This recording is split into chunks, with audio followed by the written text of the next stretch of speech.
CVK-ի լրատվամիջոցում հայտնվեց հրապարակում, ըստ որի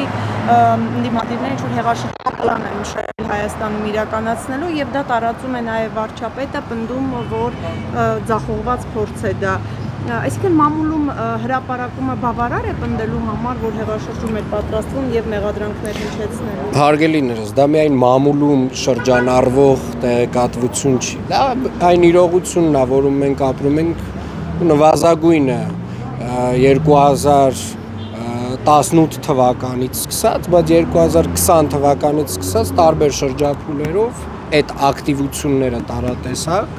այդ փորձերի մենք ակնհայտ տարբեր հատվածներում տեսնում ենք հասարակական կյանքում, տեսնում ենք լրատվամիջոցներում, տեսնում ենք տարբեր գործիչների խոսույթում եւ ակնհայտ այն process-ները, որոնք որ նկարագրվում են այդ փաստաթղթի մեջ, դրանք նոր չեն, դրանք այսպես ասած պլանավորված տարբեր խմբերի կողմից, որոնք որ համապատասխան պատրաստություն են անցնում, ամեն անգամ նմանատիպ փորձեր լինում են, որ ձախողված է լինելու որևէ նմանատիպ փորձ, կարծում եմ, հենց պարբերաբար մենք տեսել ենք 2023 թվականին հենց Լեռնային Ղարաբաղից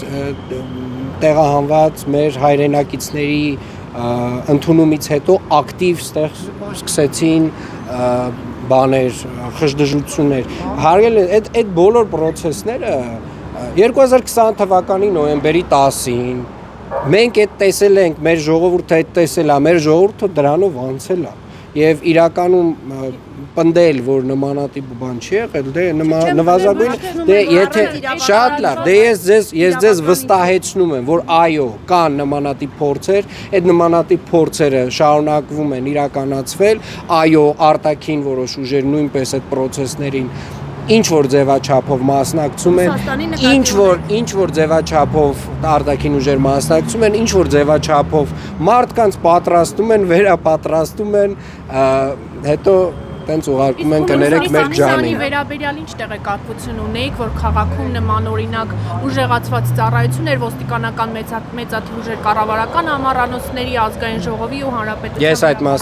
այդ մասին տեղեկատվություն չունեմ։ Պարոն Ավինյան, դուք կիսում եք Նիկոլ Փաշինյանի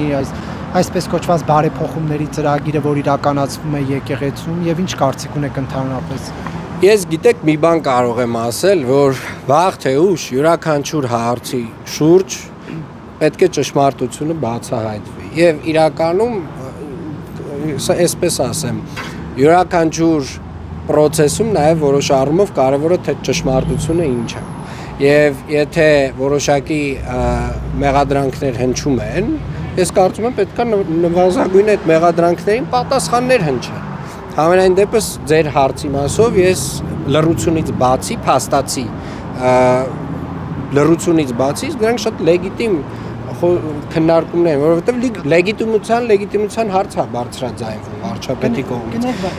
Վարչապետի կողմից լեգիտիմության հարց է բարձրաձայնվում։ Երբ որ հարցը լեգիտիմության մասին է, Ժորժ ջան, մի հատ հարց տամ։ Իսկ եկեղեցին իրավունք ունի քաղաքական process-ներին մեջ ներգրավել։ Մի րոպե, հարցը, չէ, մի րոպե, հարց եմ տալիս, հարգելիներս։ Եկեղեցին իրավունք ունի քաղաքական process-ներին խառնվի, թե ոչ։ Դե ամեն դեպքում սա Դե համենայն դեպս Ժորժ ջան, եթե չկա, այստեղ էլ չկա։ Ուրեմն ձեզ վստահեցնում եմ, այստեղ էլ չկա։ Շնորհակալ եմ։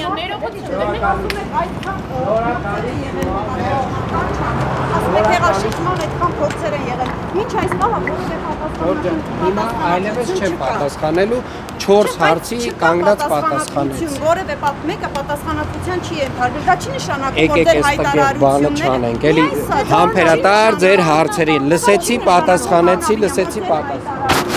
հեղաշրջման փորձերի մասին։ Այդքան էլ հիմնավոր չենք։ Ես գիտեք մի բան էլ հավելեմ, այս շատ կարևոր հավելում է, հարգելի գործընկերներ,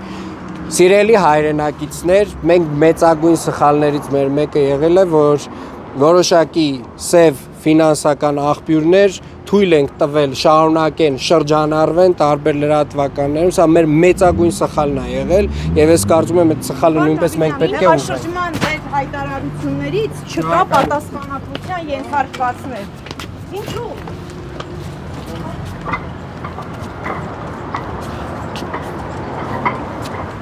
Քայլեն, բայց այդ հանդերձ փորձով անհանգստացած եք։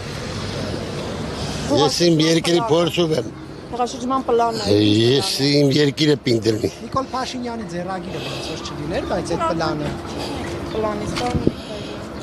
Հարց ես տալիս նորմալ հաղորդում։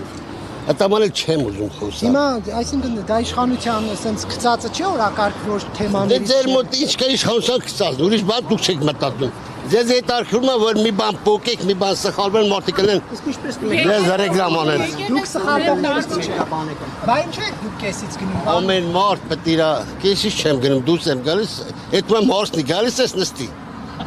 Նստի տեղ։ Ինչպես եք մեկնաբանում այդ պլանը։ Ինչ պլան, պլան պևեր։ Հեղաշրջման պլանը, ինչպես Ժամանակը ցույց կտես, չեմ սիրում շտապել խոսալու։ Բայց վտանգ տեսնում եք իշխանափոխության։ Ոչ։ Ինչ վտանգ։ Եթե նման մարդ ամեն մարդ իր գործով զբաղ։ Այսօր իշխանափոխությունը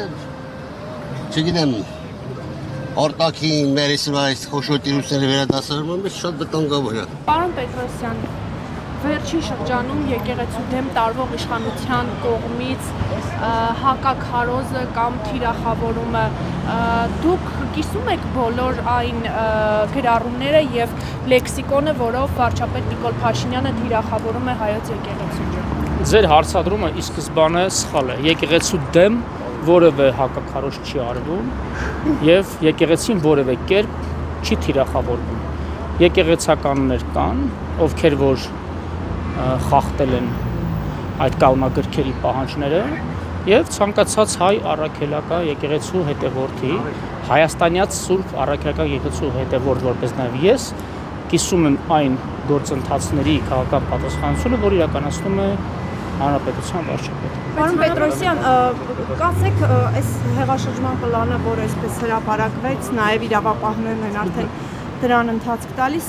ինչի մասին է խոսքը, եթե մանրամասներ գիտեք եւ պարոն Ավինյանը քիչ առաջ հայտարարեց, որ վերջին տարիներին պարբերաբար նման փորձեր են եղել, բայց չկան պատասխանատվության ենթարկվածներ։ Սա արդյոք չի հանրության շրջանում չի առաջացնում կասկածներ կամ հիմնավոր չեն են արձագանքները, որ հիմա կան, թե հենց իշխանությունն է այսպիսի բաները նախապատրաստում եւ նետում դաշտ, հանրային դաշտ։ Ձեր մատանշած պլանից ես տեղյակ եմ այնքանով, որքանով որ մամուլով է տարածվել այդ տեղեկատվությունը, ավելին չեմ կարող որևէ բան մեկնաբանել, բայց պարոն Ավինյանը չգիտեմ ինչ կոնտեքստում ասել, բայց ես կարող եմ մատնանշել բազմաթիվ քրեական հեղաշրջման փորձեր։ Հեղաշրջման կամ քաղաքական նպատակներով որոշակի հաշվեհարդարների, հաշվարկների կամ քաղաքական շարժման փողի տակ քրեիրավական գնահատականի ենթակա գործընթացներով այդ գործերով նաև այս պահին ձերբակալվածներ եւ կալանավորվածներ կան։ Այդ թվում է անցյալ տարի օրինակ ազգային անվտանգության ծառը։ Հիմա դուք հարցի պատասխանը չեք լսում, ուզում եք հաջորդ հարցը տաք։ Եթե հետաքրքիր չէ։ Մի հատ բան ճշտ է։ Անցյալ տարի ազգային անվտանգության ծառայությունը եւս մեկ-երկու նմանատիպ դեպք բացահայտեց, պաշտոնական հաղորդագրություններ եղավ եւ ես որևէ հիմք չունեմ չվստահել։ Դատական բաները որտեղ են։ Այո, կարծեմ այդպես էր կոչվում։ Դատական որոշումներ չկան, Դատական իշխանության գործունեությունը ես որևէ կերպ լիազորված չեմ մեկնաբանում, ինքս գործադիր իշխանության Իշխան Սաղաթելյանն է արձագանքել հեղաշրջման փորձին կներես էլի։ Նաև ասում է այս իրավիճակում դաշտի բոլոր իրական դիմադիր ուժերը պետք է հաշվարկված քայլերով առանց էմոցիաների ընտրվելու իրականացնեն ազգային դիմադրություն կազմակերպման աշխատանքները տեղի չտալով որևէ ճնշում իշխանության կողմից։ Սա ինչպես կմեկնաբանեք իշխան Սաղաթելյանի այս հայտարարությունը։ ազգային դիմադրություն ազգային պետության նկատմամբ, Հայաստանի Հանրապետության հայկական պետականության նկատմամբ այդ հայտարարությունը ծանոթ չեմ ճիշտ ասած, բայց ձեր ցիտելուց ճիշտ ասած չհասկացա խոսքը ինչի մասն է։ Բայց պետք է հույզերին չտրվենք, պետք է մեր պլանավորածը առաջ տանենք, ի՞նչ նկատի ունեք։ Դե այդ պլանավորածի մեջ կան նաև սահմանադրական կարգի դեմ ինչ-որ նպատակաուղղված գործընթացներ կամ հենց հեղաշրջման փորձ, բնականաբար ես վստահ եմ, որ մեր ուժային կառույցները պետք է օրենքի ողջխստությամբ հակազդեն այդ գործընթացներին։ Եթե խոսքը գնում է քաղաքական գործընթացների մասին, ապա ինքս զուտ որպես քաղաքական գործիչ ողջունում եմ ցանկացած տեսակի առողջ քաղաքական մրցակցություն, բանավեճի արդյունքում բնականաբար պետք է ծնվի ճշմարտությունը եւ այդ ճշմարտությունը վերաբերի մեր պետականության անվտանգությանը, պետության ամրապնդմանը։ Դուք հավատում եք, պարոն Պետրոսյան, այս պլանին, Ինչ պլանին։ որ հրապարակվել է հեղաշրջման։ Պլանին հավատալ ինչ կոնտեքստում եք հարցում չհասկացա։ Որ նման բան է իսկապես նախատեսվում կամ քննարկվել է, այն ինչ գրված է։ Իրագործվել օրինակ։ Լրատվամիջոցում չէ, իսկ Դե առաջինը աղբյուրը դա է։ հա, լրատվամիջոցը դա լուսաբանող այդ գործիքն է, բայց մենք չգիտենք դրա ծագումը որտեղից է, ինչ խողովակներով է արտահոսք եղել, բայց առնվազն դրա բովանդակությանը ծանոթանալով ես բավական լուրջ եմ վերաբերում դրան ու այո, իմ անձնական կարծիքն է, որ կարող է դա լինել այնպիսի մի պլանի մաս, որ Հայաստանում հեղաշրջում տեղի ունենար որոշ ուժային կենտրոնների ձեռամբ։ Պարոն Պետրոսյան, իսկացիք շրջան քաղաքական նպատակներով հաշվեհարդար։ Արդյոք քաղաքական նպատակներով հաշվեհարդար չէր Սամվել Կարապետյանի կալանավորումը։ Քաղաքական նպատակներով հաշվեհարդար չէր այդ կալանավորումը, քանի որ հակասահմանադրական կոչեր է հնչել եւ իշխանությունը յուրացնելու մասին է խոսքը։ Մեր իրավապահ համակարգի տված հաղորդագրության մեջ հստակ իրավական ձևակերպումները կարող եք ծանոթանալ։ Եթե ուզում եք ես քաղաքական մեկնաբանություն անեմ, ապա ինձ համար առնվազն տարօրինակ է, որ վերջին տարիներին քաղաքական չեզոքություն դրսևորելով այն օրակարգը, որ այսօր փորձում է առաջ մղել պարոն Կարապետյանը, 4 տարի արդեն Հայաստանի ներքաղաքական դաշտին հուզում է, բայց հենց այսօր այդ մասին սկսեց խոսել, ընդ որում այս ընթացքում որքանով որ ես եմ տեղյակ, ինքը բազմաթիվ անգամ Հայաստան է այցելել եւ երբևէ նման մտահոգություն չի հնչեցրել, նաեւ որոշակի շփումներ ունեցել մեր քաղաքական թիմի տարբեր ներկայացուցիչներ, տարբեր միջոցառումների, տարբեր ձեռնարկների, տարբեր ներդրումների ծրագրերի շրջանակներում եւ միայն այսօր մեր հայրենակիցը հասկացավ կամ արձանագրեց, որ Հայաստանում խնդիր կա ներքաղաքական։ Դա արհեստական է։ Այդ դեպքում երբ դուք հասկացաք, որ նրանից խնդիր կա, որովհետև Նիկոլ Փաշինյանը ասում էր, եկեք ծափ տանք, թեկուզ նրա համար, որ Սամվել Կարապետյանը 1 դրամ է ներդնում։ Ցանկացած ներդրող, ով Հայաստանի Հանրապետություն ներդրում է կատարում, պատրաստական եմ ծափ տալու։ Բայց երբ այդ ներդրումները փորձում են ծառայեցնել քաղաքական ինչ-ինչ նպատակներին, այդ թվում նաև խարխլելով սահմանադրական կարգը, քաղաքական արտաքին կողմնորոշումների վրա ներազդեցություն գործելով, այսպես ասած, ապօրինի միջոցներով, ապա դա ինձ համար եւս դատապարտելի է։ Այսօր Նիկոլ Փաշինյանը հայտարարեց, որ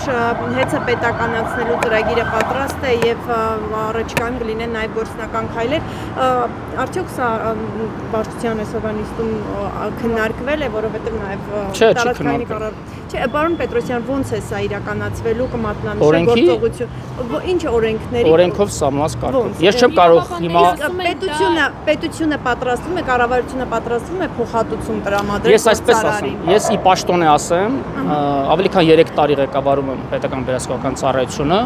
եւ կարող եմ մատնանշել 1 տասնյակից ավելի համակարգային լուրջ խնդիրներ հասարակ Հայաստանի Հանրապետության քաղաքացու կյանքում, ովքեր որ բախվել են հեծի կառավարման արդյունավետության եւ բազմաթիվ եւ վնասներ են կրել եւ հոգեմաշ են եղել ամիսներով ու տարիներով այդ պայմանագրային պարտավորությունից բխող ծառայությունների, այո, հանրային եւ պետական շահերի բացառապես փոխհատուցում տրվելու ես ավելին ասեմ, հեծի պետականացման գործընթացի մասով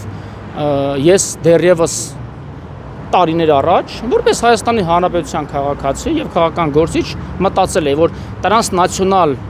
այն ընկերությունները, որոնք ունեն բնական մենաշնորհներ եւ ուղիղ ազդում են մեր քաղաքացու կյանքի որակի եւ ֆինանսական, սոցիալական, սոցիալ-մշակութային առումով ես կողմնակից եմ, որպես դրանք լինեն պետական կամ առնվազն պետական մասնաբաժնով ու պետությունը այդտեղ մասնակցություն ունենա։ Գործարարին վճարվելու է։ Չեք թողում նախադասությունը ավարտեմ։ Չեք թողում նախադասությունը ավարտեմ։ Գործարարին վճարվելու է փոխհատուցում։ Եթե օրենքով ինչ խոսվում է օրենքի եւ այո, ես ես երաշխավորում եմ, որ օրենքով նախատեսված ընթացակարգերը, եթե ենթադրում են գործարին փոխհատուցում Եթե չէ դուք ասեք, այդպես է լինելու։ Ես չեմ կարող ասել ինչ պլանը որ պատրաստ է համար եմ հասկանում։ Ես այդ պլանին ծանոթ չեմ, անկեղծ ասի պաշտոն էլ ծանոթ չեմ։ Պարոն Պետրոսյան, Այդ խնդիրը, ասենց ասեմ, ես բարձրաձայնեցի նաև ի պաշտոն է, որ ականատես եմ եղել եւ մեր այսպես ասած վերահսկողության շրջանակներում տասնյակ նմանատիպ դեպքերով ենք զբաղվել, իհարկե բխեցնելով տարածքային կառավարման եւ կառուցվածքների նախարարության լիազորությունից, որտեղ այդ ոլորտի քաղաքականություն, այո, էներգետիկայի ոլորտի քաղաքականություն մշակում իրացնում եւ այդ թվում նաեւ բնական մենաշնորհ կրող տրանսնացիոնալ ընկերությունների հետ կամ տեղական ռեզիդենտ ընկերությունների հետ աշխատանքը համադրում է ՏԿՆ-ը։ ՏԿՆ-ի լիազորից բխող վերահսկողության արդյունքներով են դա այս արձանագրում, բայց թե ինչ իրավակարգավորումներ դա իրականացնելու, ես վստահ եմ, որ օրենքի տառից չի շեղվելու, քանի որ խոսքը իրավական պետության գործիքակազմերի մասին է եւ ավելին ասեմ, նախաձեռնությունը նաեւ պետական գործընթացի բխում է քաղաքացիական պայմանագրի խմբակցության ուրեմն նախաձեռնությունից եւ պարլամենտական նախաձեռնությունը դա լինելու։ Իրոպե Ժորժ ջան, էլի, պարոն Պետրոսյան, դուք որպես հեղափոխական ուժի ներկայացուցիչ, որի համար մարդը բացարձակ արժեք էր, խոնարհվում էիք, համբուրում էիք, ծափահարում էիք, հպարտանում էիք, ձեզ համար ընդունելի եւ ընկալելի է, որ կարող է իշխանությանը պատկանող լրատվամիջոցը հրապարակել քաղաքացու մասին քաղաքացու սեռական կյանքին վերաբերող տեղեկություններ, SMS հաղորդագրություններ, դուք հաշտ եք այդ ամեն ինչի հետ, թե այսպիսով այնուհանդերձ շեղվել եք ձեր սկզբունքներից։ Ինձ համար կան վարքո կանոնի չգրված օրենքներ, բարոյականության նորմերի եւ համակեցության կանոնների։ Ես ինքս հաշտ չեմ կարմիր գծեր հատելու, բայց նաեւ պետք է հասկանանք, որ դեպքեր կան, երբ չեմ ասի պետք է հատել, բայց քաղաքական կոնյունկտուրան, այդ թվում նաև իրավական գործընթացները բավական չեն լինում իրերի դրված ամբողջությամբ պարզորոշ ի ցույց դնելու եւ գուցե նաև այդ նպատակով է այդպես վարվում, բայց այդ գործընթացներին ես որևէ կերպ թե քաղաքական, թե կառավարչական, թե ի պաշտոն է որևէ արժություն չունեմ հարգել։ Ընդունելի է համար, որ մարդու անձնական կյանք են մտնում, այսինքն կնեք այդ մարդը հրապարակավ հանրապետության հրապարակում ոչ մի բան չէր արել, չաթ էր ունեցել եւ իշխանությունը այդ SMS հաղորդագրությունները հրապարակում է։ Եթե ոչ, վարչապետին քննադատելու համար չէ, խնդրում չմանիպուլացնենք։ Եթե քաղաքական գործ չի, հանրային գործ չի, նաեւ բարեվարկության հստակ կոդեքս գոյություն ունի, այդ թվում նաեւ հանրային ծառայության մասին օրենքով որոշակի սահմանված, այդ թվում նաեւ հենց համակեցության չգրված կանոններով, բայց եթե տվյալ գործ չի, անձնական կյանքը կարող է անդրադառնալ ամբողջ թիմի հեղինակության, պետական կառավարման որոշակի ոլորտների անվտանգային առումով նաև որոշակի ռիսկեր առաջացնել, այդ թվում ռեպուտացիոն ռիսկեր առաջացնել քաղաքական թիմի համար, որի ներկայացնի տվյալ անձը, ապա տվյալ անձը պետք է այդտեղ զիջի ու թե արդեն իր անձնական կյանքը, եթե տեսաներ է դարձել բոլորին, ապա պետք է նաև նախ եւ առաջ համակեցության կանոնների խախտման այդ նախադեպը նաև իր մեջ փնտրի, պատճառը իր մեջ փնտրի։ Ավելի չեմ ուզում այդ հարցով անդրադառնալ։ Չէ, նման սովորություն չկա հեռախոսի մեջ մտնելը։ Ես խնդրում եմ նման հայտարարություններ չանեք։ Այս մի քահանայի դեպքը վերջին հարցը տվեք շտապ։ Սա ինչու է այսպես դարձել ԿՊ-ի համար սովորական սրա նրա հեռախոսի մեջ մտնել եւ նրանց անձնական ինտիմ կյանքը հանել դարձնել հանրային սեփականություն։ Ես չգիտեմ դուք ինչի մաս եք ասում սրա նրա հեռախոս։ Քահանայի դեպքը։ Ես կլինի Հովիկ Աղազյանը եւ քահանայի դեպքերը որևէ մեկնաբանություն չունեմ, ես ասացի, ես ունեմ իմ վարկու կանոններն ու իմ ընկալումները։ Պարոն Պետրոսյան, այդ հեծի գործընթացների մասով կա նախնական ինչ-որ ժամկետներ, որի ընթացքում արդեն պետք է process-ը, այսպես ասենք, հասցվի իր հանգուցալուծմանը։ Սահմանված որևէ ժամկետ չկա, դա օրգանիկ process է եւ նախաձեռնությունը, որ խմբակցությունն է դրսևորելու, արդեն որոշակի ընթացակարգեր է ենթադրում։ Ես կարծում եմ, որ որևէ կերպ սահմանափակելու կամ շտապելու այսպես ասած հրամայական չկա, բայց կա արդյունավետ անշեղորեն օրենքի եւ նաեւ սահմանադրության տառին համապատասխան գործընթացը կյանքի կոչելու, որի արդյունքում պետք է շահի Հայաստանի Հանրապետությունը եւ նրա քաղաքացիները։ Հնարավոր է հետո պետությունը դա փոխանցի այլ մասնավորի, թե հենց պետության կառավարմանն էլ կմնա։ Ես չեմ կարող այդ մասով մեկնաբանել, որտեղ իրավասու չեմ նախ մեկնելու, բայց քաղաքական որպես ընկալում պետությունը կարող ինքը կառավարի, իրավասու է նաեւ օպերատորի մրցույթ հայտարարի, իրավասու է նաեւ պետական մասնաբաժին պահի, որպեսզի կառավարման բովանդակային մասով, արդյունավետության մասով ներազդելու գործակազմ ունենա։ Այ մնացածը հնարավոր է փոխանցի մասնավորին, ոչինչ չեմ բացառում։ Ես խնդրում եմ հանկարծ վերնագրեր չդնեք, ես խնդրում եմ վերնագրեր չդնեք, որովհետև չեմ բացառում ոչինչ, բայց որը որոշում այս պահին ինձ հայտնի չէ։ Նարեկ Նալբանդյանը լավ տեխնատու է։ Ես չեմ մեկնաբանում անձանց, ես խնդրում եմ երևույթների մասին հարցեր տվեք, վերջին հարցը, շնորհակալություն։ Աննա Հակոբյանի կրթվելը նորաձևը շարժումը ֆինանսավորվում է կառավարության կողմից, բայց եւ այնպես վարչապետի տիկինը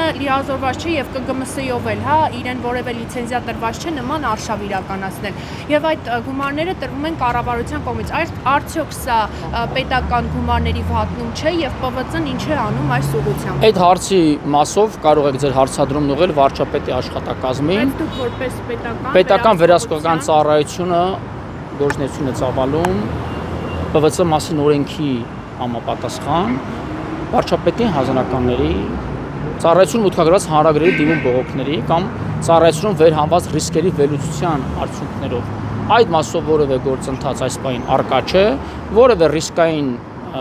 մեր ռիսկերի մեթոդաբանության այդ փաստաթղթի չափորոշիչներով որևէ ռիսկային ծախս այս պահին մեզ հայտնի չէ։